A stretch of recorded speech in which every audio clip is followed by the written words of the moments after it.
اور یہ چھپی ہوئی کہاں سے ہے میرے بھائی یہ بھی بتا دوں، یہ ہے مکتبہ سیرت النبی سید منزل نز جامع مسجد دیوبند یو پی، یہ وہاں سے چھپی ہوئی کتاب ہے، اور اس کے ملنے کے پتے دلی وغیرہ سب کچھ مظفر نگر بھی ہے۔ اور یہ کس سن میں چھپی ہے؟ یہ تاریخ طباعت ہے 2 شعبان 1412 یعنی 1992، ہاں اس کے اندر یہ کتاب چھپی ہے، اور مفتی دارالعلوم مولانا ظفر الدین صاحب کی باقاعدہ مہر بھی ہے۔ بہرحال اس کتاب کے حوالے سے میں آپ سے گفتگو کروں گا انشاءاللہ۔ تو غلط کہہ رہا تھا میں یہ کہ یہی سب کچھ وہ لوگ کرتے ہیں، اور آپس میں یہ لوگ مفاہمت کی کوشش بھی کرتے ہیں، اور تعلقات میں آپس میں تعلقات پیدا کرنے کی بہت اتنی کوشش کرتے ہیں، اور اتنا آگے بڑھ گئے ہیں کہ جس طرح بریلوی لوگ شیخ الاسلام علامہ ابن تیمیہ کو شیخ الاسلام علامہ ابن تیمیہ اور ابن قیم، اور اسی طرح سے شیخ الاسلام محمد بن عبد الوہاب رحمۃ اللہ علیہ کو فاسق، فاجر، احمق اور کافر تک کہتے ہیں، اسی طرح سے حضرات دیوبند بھی شیخ الاسلام محمد بن عبد الوہاب کو پتہ ہے کیا کیا کہا ہے؟ یہ سب موجود ہے حوالے، یہ انشاءاللہ تبارک و تعالی میں ابھی آپ کے سامنے مختصر طور پر رکھتا ہوں، اور بقیہ باتیں انشاءاللہ تبارک و تعالی میں اگلی مجلس میں بیان کرنے کی کوشش کروں گا۔ سرے دست یہ جتنی بھی باتیں میں نے کہی ہیں، یہ دیکھیں ہمارے پاس ایک کتاب ہے المہند علی المفند، یعنی عقائد علماء اہل سنت دیوبند فخر المحدثین حضرت مولانا خلیل احمد سہارنپوری، ہاں باضافہ عقائد اہل سنت حضرت مولانا مفتی سید عبدالشکور ترمذی، سرفراز اکیڈمی دیوبند یو پی کی چھپی ہوئی، ٹیلی فون نمبر 247534، یہ کتاب موجود ہے میرے بھائی۔ اس کتاب کے حوالے سے میں آپ کو بتاؤں کہ یہ کتاب کب لکھی گئی۔ یہ کتاب جب بریلویوں نے دیوبندیوں کے خلاف احمد رضا خان صاحب نے علماء حرمین کو، اس زمانے میں جب ترکیہ حکومت تھی، اس زمانے کی بات ہے، جب ان کے خلاف ان کی کتابوں سے کفر کے فتوے لگا کے یہاں کے جو امام تھے، یہاں کے حرم کے جو علماء تھے، ان کے خلاف بہت ساری باتیں لکھی، تو دیوبندی علماء نے کے پاس یہاں کے علماء نے اس زمانے میں جب سعودی حکومت، سعودی گورنمنٹ نہیں تھی، ترکیوں کی حکومت تھی، اس زمانے میں یہاں کے علماء نے کچھ سوالات اہل دیوبند کو بھیجے کہ ہمارے یہ کچھ سوالات ہیں، آپ وہ سوالات کے جوابات دیں تب ہم آپ سے مطمئن ہوں گے۔ چنانچہ وہ سوالات میں آپ کے سامنے پڑھتا ہوں، عربی میں ہیں، اور اس کے جوابات بھی عربی میں دینے والے مولانا خلیل احمد سہارنپوری سرخیل جماعت دیوبند ہیں۔ ان کی ڈائری کا پہلا ورق، ان کی ڈائری کا علماء مقلدین دیوبندی مقلدین کی ڈائری کا میں پہلا ورق آپ کے سامنے رکھنا چاہتا ہوں۔ چنانچہ سوال ہوا ان سے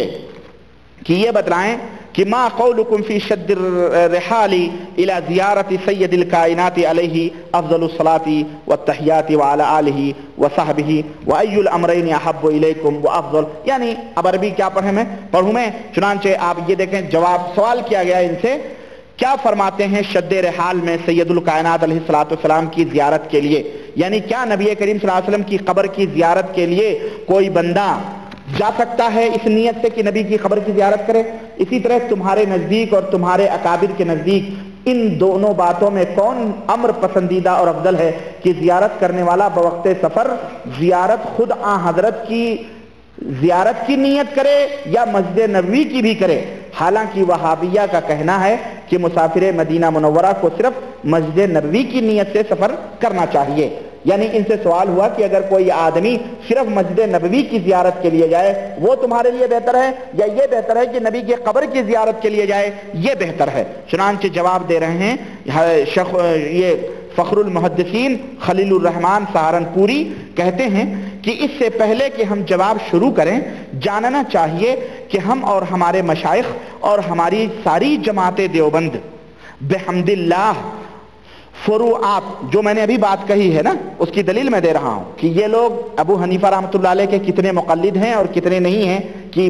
مسائل میں کیا ہیں۔ چنانچہ کہتے ہیں کہ نحن مقلدون لقدوۃ الانام وذروۃ الاسلام امام الہمام الاعظم امام الاعظم ابو حنیفہ النعمان رضی اللہ تعالی عنہ، کہتے ہیں کہ ہم فروعات میں مقلد ہیں مقتدائے خلق حضرت امام حمام حضرت امام اعظم ابو حنیفہ نعمان بن ثابت رضی اللہ تعالی عنہ کے، ہم ان کے مقلد ہیں کس میں؟ فروعات میں۔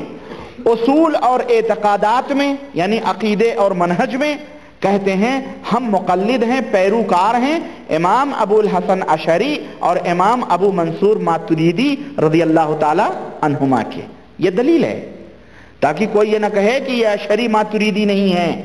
ان کا عقیدہ اشعریوں کا ماتریدیوں کا یہ اہل سنت والجماعت کے خلاف بھی ہے، لیکن یہ لوگ جو امام ابو حنیفہ رحمۃ اللہ علیہ کا نام لیتے ہیں، اللہ کی قسم یہ عقیدہ امام ابو حنیفہ کا ان کا نہیں ہے۔ سمجھ آئی؟ کچھ سمجھ میں آئی بات کی نہیں آئی؟ یہ فروع میں مسائل میں امام ابو حنیفہ رحمۃ اللہ علیہ کو، لیکن عقیدہ ان کا امام ابو حنیفہ رحمۃ اللہ علیہ کا عقیدہ نہیں ہے۔ یہ جتنے بھی اپنے آپ کو حنفی کہتے ہیں یہ ان کی کتاب ہے اہل دیوبند کی، یہ میرے گھر کی بنائی ہوئی کتاب نہیں ہے۔ ہاتھ کنگن کو آرسی کیا ہے، پڑھے لکھے کو فارسی کیا ہے، دیکھو انہی کے مطلب کی کہہ رہا ہوں، زبان میری ہے بات ان کی، انہی کی محفل سجا رہا ہوں، چراغ میرا ہے رات ان کی، یہ انہی کے محفل کی کہہ رہے ہیں کہ ہم اصول اور عقیدوں میں کس کے متبع اور پیروکار ہیں؟ امام ابو الحسن اشعری کے اور ابو منصور ماتریدی کے۔ اچھا اور کیا ہے؟ وَمُنْتَسِبُونَ مِنْ طُرْقِ الصُّوفِيَّةِ إلى الطريقة العلية المنسوبة إلى السادة النقشبندية والطريقة الزكية المنسوبة إلى السادة الچشتية وإلى الطريقة البهية المنسوبة إلى السادة القادرية وإلى الطريقة المرضية المنسوبة إلى السادة السہروردية رضی اللہ عنہم۔ کہتے ہیں اور طریقہ ہے صوفیہ میں ہم اہل دیوبند کا عقیدہ اور ہماری جماعت کا کیا ہے کہ ہم انتساب حاصل ہے ہم کو سلسلے عالیہ حضرات نقشبندیہ سے اور طریقہ زکیہ مشائخ چشتیت سے، سلسلے بہیہ حضرات قادریہ سے اور طریقہ مردیہ مشائخ سہروردیہ رضی اللہ تعالیٰ عنہ۔ سمجھ آئی؟ اب دلیل ملی؟ میں نے کہا ان کا فروع میں کس کے مقلد یہ ہیں؟ بولو امام ابو حنیفہ کے۔ عقیدہ امام ابو حنیفہ کے مطابق ہے ان کا احناف کا عقیدہ، یہ ان کی کتاب بولتی ہوئی کتاب ہے، یہ بولتی کتاب ہے۔ عقیدہ امام ابو حنیفہ کا عقیدہ انہوں نے نہیں اپنایا، بلکہ عقیدہ کس کا؟ جو اہل سنت والجماعت کے عقیدوں کے خلاف عقیدہ رکھتے ہیں، اشعری ہیں، ماتریدیوں کا عقیدہ انہوں نے اپنایا وہ عقیدہ۔ اور سلسلہ کس کا لیا؟ نقشبندیہ، سہروردیہ، چشتیہ، قادریہ کا۔ میرے پاس ایک کیسٹ ہے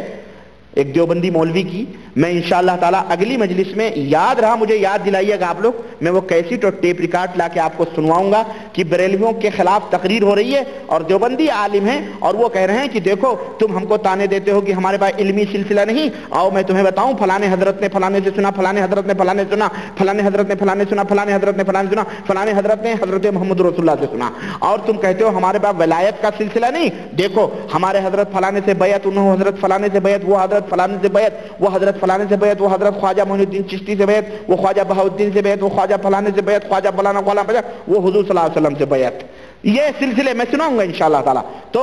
یہ ہے، یہ کہہ رہے ہیں کہ ہمارا عقیدہ یہ ہے۔ اسی طرح سے کہتے ہیں کہ تیسری بات یہ ہے کہ وثالثاً ان فی اصطلاح بلاد الہند کان اطلاق الوہابی علی من ترک تقلید الائمہ رضی اللہ عنہم۔ تیسری بات یہ ہے کہ ہندوستان میں لفظ وہابی کا استعمال ایسے آدمی کے لیے تھا جو ائمہ کی تقلید چھوڑ بیٹھے، پھر ایسی وسعت ہوئی کہ یہ لفظ ان پر بولا جانے لگا جو سنت محمدیہ پر عمل کریں اور بدعت سیئہ اور رسوم قبیحہ کو چھوڑ دیں۔ بہرحال اس کے بعد حضرت فرما رہے ہیں، کہہ رہے ہیں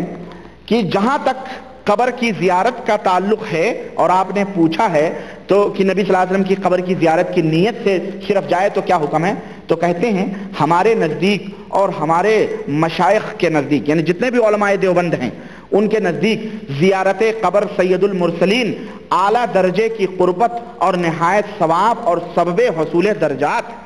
یعنی اگر کوئی شخص ہندوستان سے نبی کی قبر کی زیارت کے لیے نیت کر کے آئے تو بہت بڑا ثواب اور بہت بڑا اجر اس کو حاصل ہوگا، بلکہ واجب کے قریب ہے۔ استغفر اللہ، بلکہ کس کے قریب ہے؟ واجب کے قریب ہے۔ گو شد رحال اور بدلے جان و مال سے نصیب ہو، بھلے جان و مال خرچ کر کے آئے، آنا چاہیے اس کو، اور سفر کے وقت آپ کی زیارت کی نیت کرے، اور